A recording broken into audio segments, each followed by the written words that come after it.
Okay, so for this spring replacement job I've got the trusty Halford's torque wrench. That's at the bottom of the picture, the black handle one. I use the Draper just as a reverse one, which is at the top, but it's lost its torque capacity, so it's not very good. Just use it as a heavy wrench now. On the left there is a 17mm socket, and you'll see in the middle the crush washer here and two springs.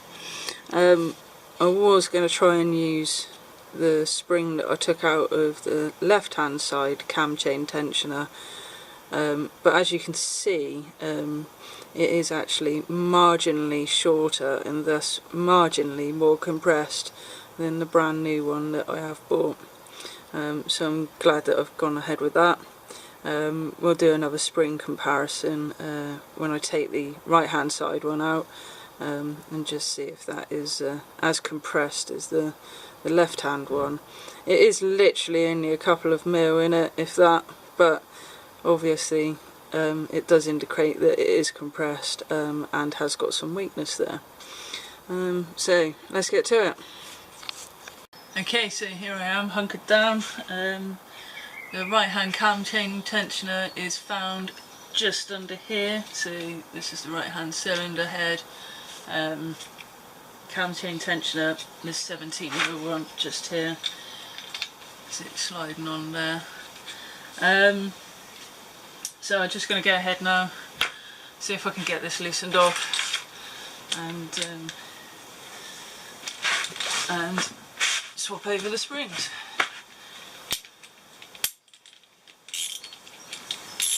Always have to double check that I'm doing it the loosening way rather than the tightening way, especially when it's something that's upside down. Oh, okay, so this is pretty well tightened up. There she goes.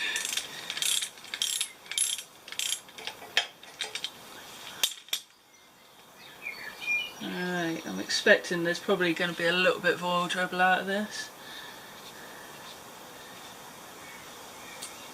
Yeah, especially as I've just had the engine running, and that's why I've got this bit of tissue here as well, just to try and keep things quite neat and tidy as we go along.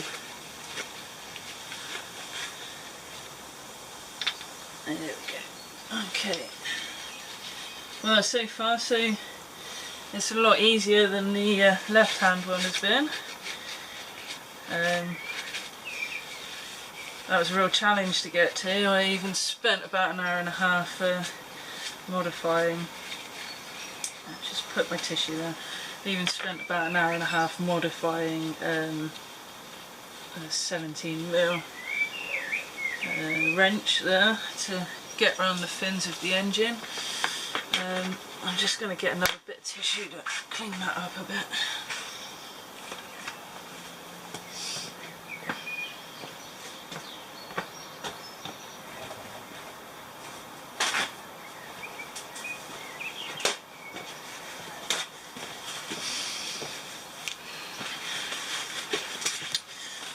Okay.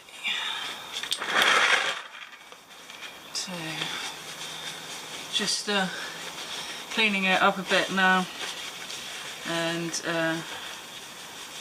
I'll take the old spring out and just compare it with the new one like I did a moment ago.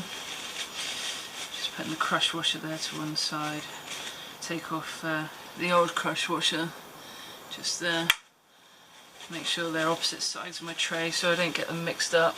So actually that one's almost brand new looking as well. It's amazing considering it's probably done 64,000 miles. So let's just have a quick look at this.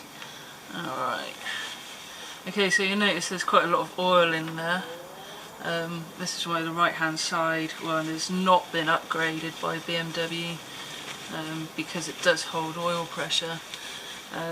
But the reason I think my cam chain's rattling is because I changed the left hand one. which has maybe altered the overall tension of the cam chain, and it's likely that this spring that I'm about to take out now is a bit compressed and lost a bit of its springiness, hence not tensioning. So yep, definitely, in fact that's worse than the left hand side one is in comparison to the new one. So I'll just give this a bit of a wipe down. I'll leave it up because there's still a bit more oil in there.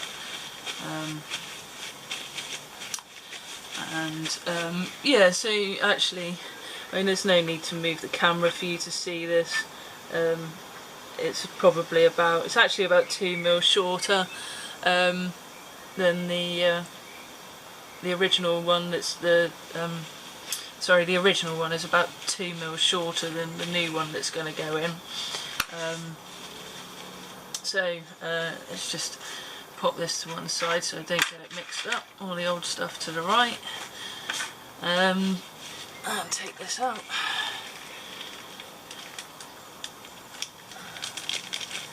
And get ready to pop it in. Should be a bit easier to put back in. The left side was, again, that was a real pain in the butt to do that, because you have to sort of compress. You have to compress the piston in with the main bit to actually get it to sit on the thread. You see there's a thread there to sit in the thread on the cylinder there. So I'll just inspect the rest of it. The rest of it's looking quite good actually. So I'm quite pleased with this. It might take a little while for me to get it seated. Hopefully there won't be too much swearing, like there was on the left hand side. Okay, so oil heads will generally hold quite a lot of oil in the actual head of the bike, so just always remember that if you're checking the oil levels.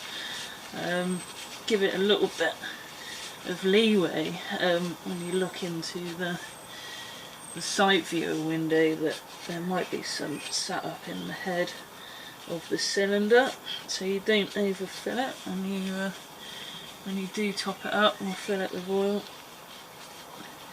especially top ups actually. I'm just really getting that up in round there so I get a nice clean seal. Pop the new crush washer on there and just ease it up into that, push it on, and oh lovely, beautiful. So she's gone on thread immediately there. Again, very different to doing the left hand side, very different, although in fairness the new part for the left hand side has got a lot more tension than even what that spring has. So let me just wipe my hands down a little bit before I pick up my lovely torque wrench. In fact, I'm going to take these off for this.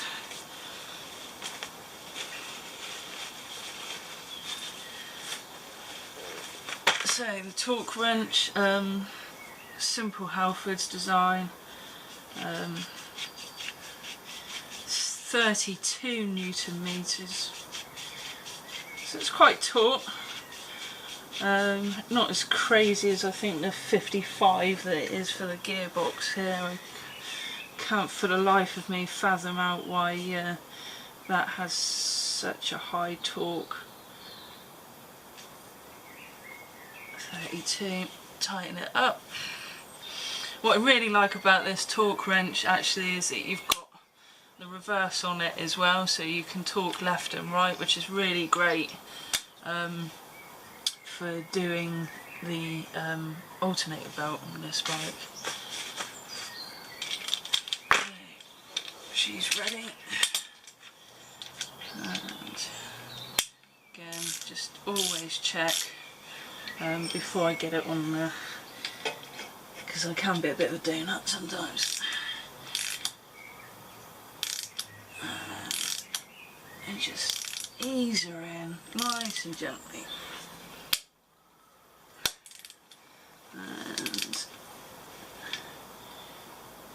just another look. Yeah, she's clicking. And give it a wipe down. Again, just make sure it's sat quite nicely. It looks like the crush wash is all even in there. And we're ready to rock and roll. Okay, so she's lost a little bit of oil in this procedure, not massive amounts, but I will run it on for a little bit and check the oil. It was pretty much dead on halfway, so just losing a few mil here now shouldn't be too much to affect the oil level. Just give this a wipe down. Take that off, obviously. Release the torque on the torque wrench. Always remember to do that because you don't want to keep the spring inside the torque wrench under pressure, or else we end up with spring issues like with these old guys. And what I'm going to do now, just put this all to one side and we'll see if it's eliminated the rattle on startup. In fact, the first time it does start up, it probably will rattle because the cylinder on this cam chain tensioner needs to refill with oil. So I'll probably do a double startup just to double check, and hopefully it should be just fine and dandy.